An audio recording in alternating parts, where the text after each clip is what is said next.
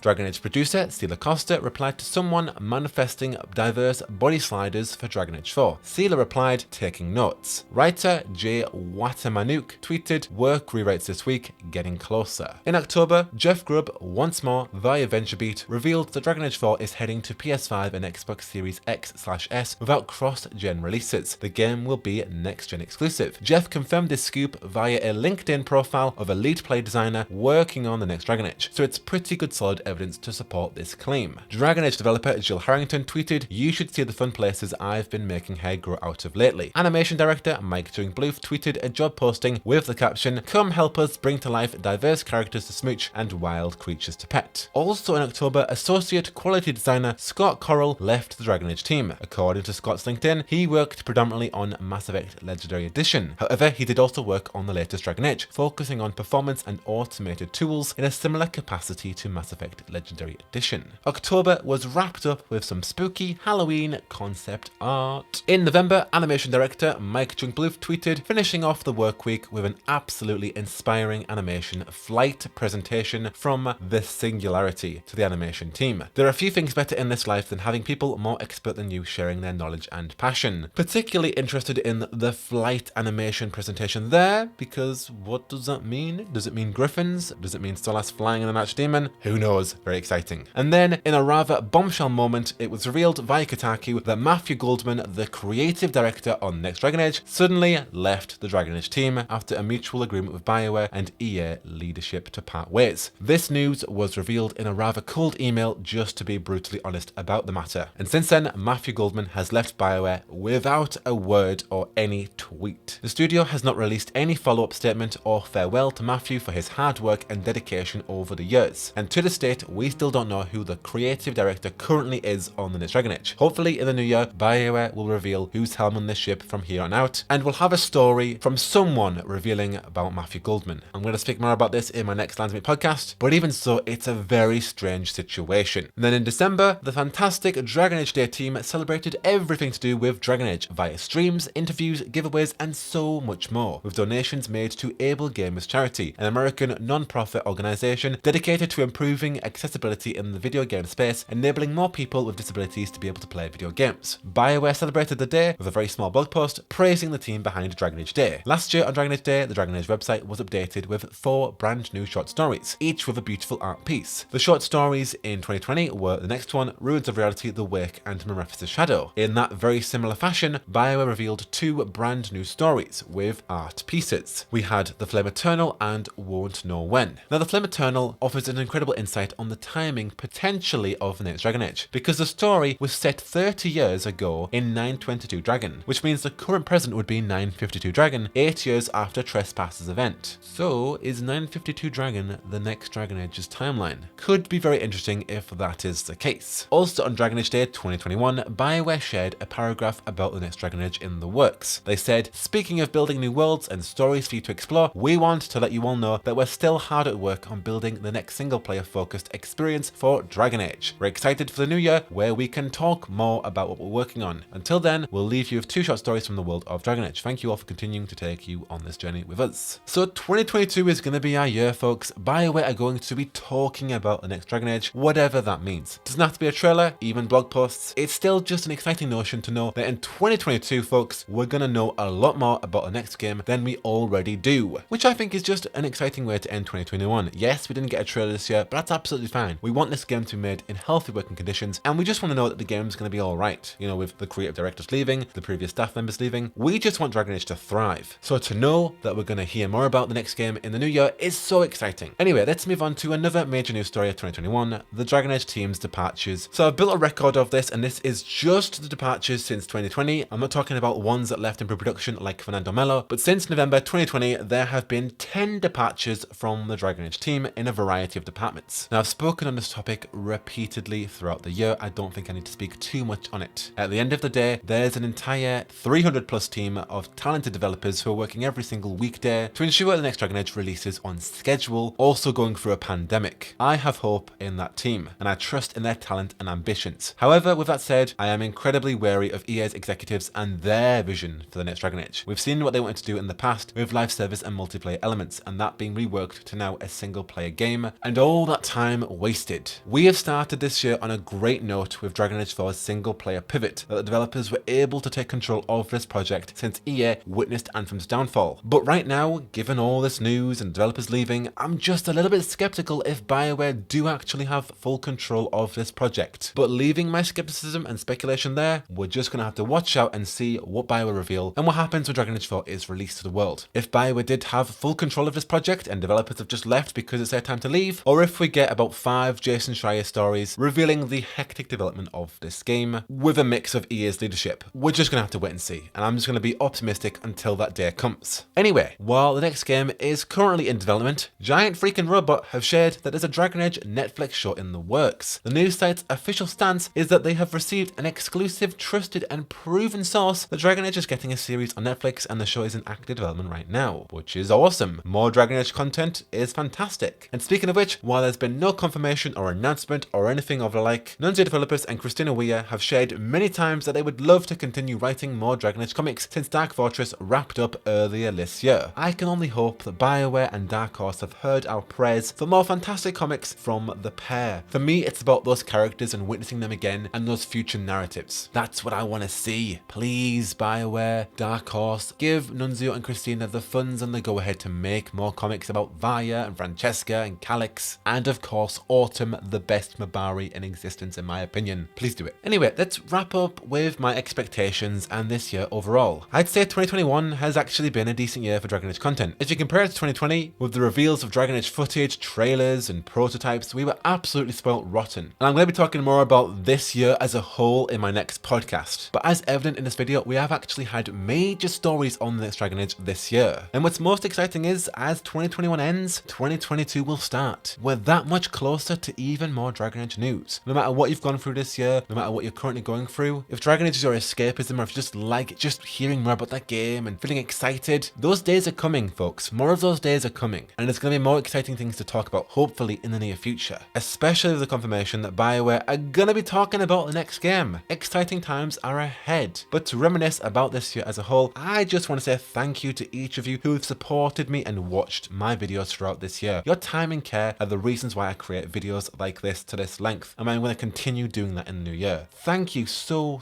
much for taking the time to endorse and enjoy my content. I have appreciated so much this year, more than I have any other year combined. And I'm not saying that to be cliche, genuinely have greatly appreciated the love and support I've received this year, and I just greatly appreciate that as we enter the new year and we witness more exciting times for Dragon Age and BioWare and my channel. So thank you all so much. I hope that you're having an amazing holiday time and a great new year. If not, then I hope that you can be excited for more content from myself in the new year, for my next Landsmeet episode, and for more Dragon Age news in the near future. I hope that you are taking care of yourselves, that you are spoiling yourselves rotten in this holiday season. We've had so many crazy things happen this year. I just hope that you're taking it easy and you can just take some time to enjoy things that really matter to you. If that's family, if that's video games, whatever it is. But anyway, I just want to say thank you again. And folks, I will see you either in my next Landsmeet episode, which is coming out as soon as possible, or in the new year. If you're listening to this in the new year, I hope it's better in 2022. But until my next video, I've been Jackdaw and I should go. Whoa.